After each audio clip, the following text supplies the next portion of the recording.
hukumannya itu dimajukan di dunia. Nah, pilihannya adalah mau dimajukan atau diakhirkan. Semua kita pasti gak mau, pengennya di dunia sehat terus, hidupnya mulus terus, hisabnya nggak ada. Itu maunya kita.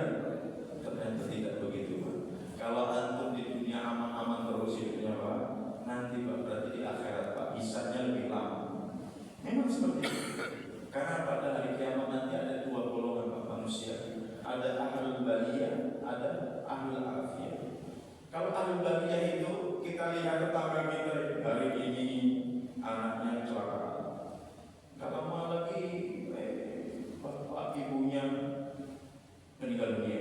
Gak lama lagi terus bertubi-tubi itu musibah mengambil dirinya.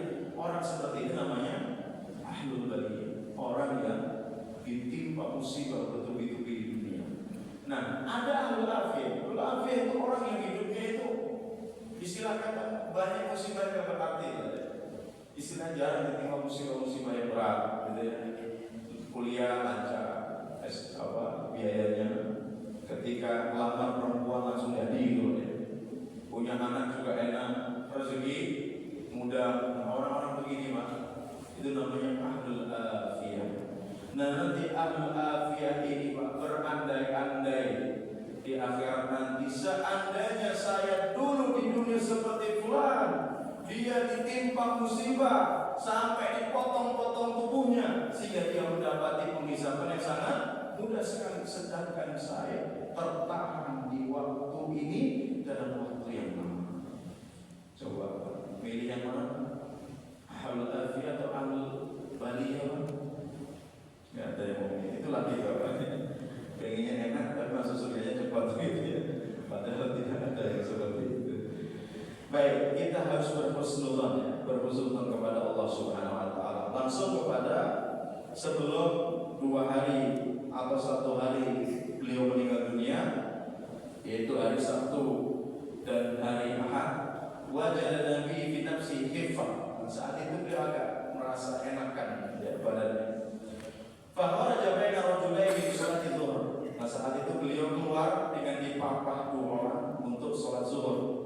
Wa Abu Bakar yusolli bin nas. Saat itu Abu Bakar ya, mengimami kaum muslimin. Falamma ra'ahu Abu Bakar dhahaba liyata'akhkhar. Tapi saat Abu Bakar melihat ada Nabi datang, beliau agak mundur gitu, jalan mundur. Fa'auma ilaihi bi alla yata'akhkhar. Nabi berikan isyarat untuk stop, enggak usah mundur maksudnya gitu ya, enggak usah mundur. Qala ajlisani ila jambi. Kata Nabi, dudukkan saya di sebelah kirinya Abu Bakar.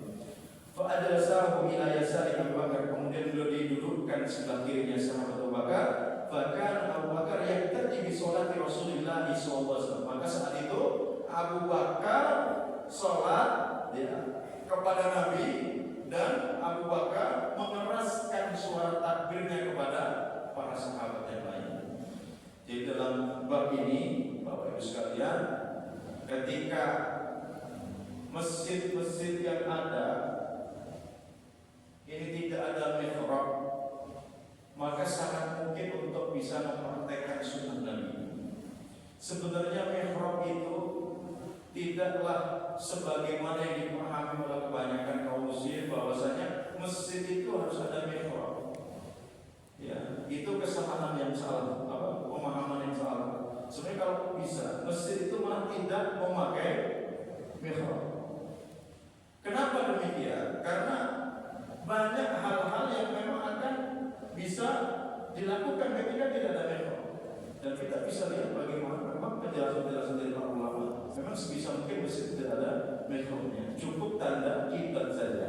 Karena begini, kalau ada yang masbuk, sholat pertama penuh, kedua penuh, ketiga penuh, antum datang sendirian, pendapat yang rajih, pendapat yang kuat, itu kita tidak sah sholat sendirian di belakang sholat. Karena Nabi bersabda, istaghfir sholat fala sholata liman khalfas sholat. Benarkan sholat kamu itu tidak sah sholat seseorang sendirian di belakang sholat. Nah maka apa yang perlu dilakukan oleh seseorang yang datang sendirian tadi? Pertama, dia menunggu ada temannya untuk menemani dia, baru dia mulai sholat. Nah kalau betul-betul tidak ada apa yang dia lakukan? Dia diperbolehkan untuk maju sebagaimana Nabi tadi Pak. Kemudian berdiri, jangan sebelah kiri Pak. Kalau sebelah kiri tadi Nabi ya. Kita sebelah mana? Di sebelah kanannya imam. Kita menjadi makmum. Jadi tidak masalah berdiri di sebelah kanan imam itu Pak. Terlebih kalau memang tempat itu sempit. Jadi silahkan makmum itu di sebelah kanan imam. Dan kakinya nggak mundur ke belakang, tidak, sejajar. Kakinya sejajar. Nabi ketika sholat malam datang sahabat Jabir berdiri di sebelah kiri Nabi. Sama Nabi didorong untuk pindah ke sebelah kanan. Gak lama dari itu sahabat Jabir datang berdiri lagi di sebelah kiri. Akhirnya kanan ada sahabat Jabir, kiri ada sahabat Jabir. Didorong oleh Nabi mundur ke belakang.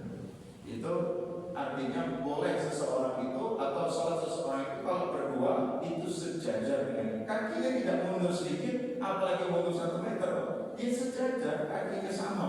Itu seperti itu diperbolehkan. Nah, yang tidak ada mihrab, kalau memang penuh nggak ada tempat, maka makmum bisa sholat di sebelah kanan imam, tapi nggak boleh di sebelah kirinya. Kalau sebelah kiri sudah jelas itu dia menjadi imam. Itu fikihnya seperti itu. Nah ini dilakukan oleh Nabi saat itu sehingga kalau ada imam yang sudah lemah suaranya atau mungkin pengeras suaranya saat itu mati, boleh seseorang memposisikan diri sebagaimana sahabat Abu Bakar. Beliau mengeraskan bacaan takbir Nabi, Allahu Akbar, itu boleh. Makanya kita sering lihat ketika kita sholat bersama Masjid Nabi itu ada orang yang mengeraskan suara dari imam, itu diperbolehkan. Karena kadang suara imam tidak sampai, maka ada orang yang mengeraskan setelah imam. Ini dilakukan oleh sahabat Abu Bakar ketika Nabi saat menjadi imam dan suaranya itu begitu lemahnya saat itu. Baik, sebelum 1 hari Nabi meninggal dunia yaitu hari Ahad, Aqtaqan Nabi sallallahu alaihi wasallam, beliau saat itu memerdekakan budak-budak beliau. Wa tasaddaqa bi sittatin aw sab'atin dananir. Kemudian juga beliau bersedekah dengan 6 atau 7 dinar yang beliau miliki. Jadi Pak, kalau mau meninggal dunia, tolong bebannya dikurangi. Ini pesannya kan gitu.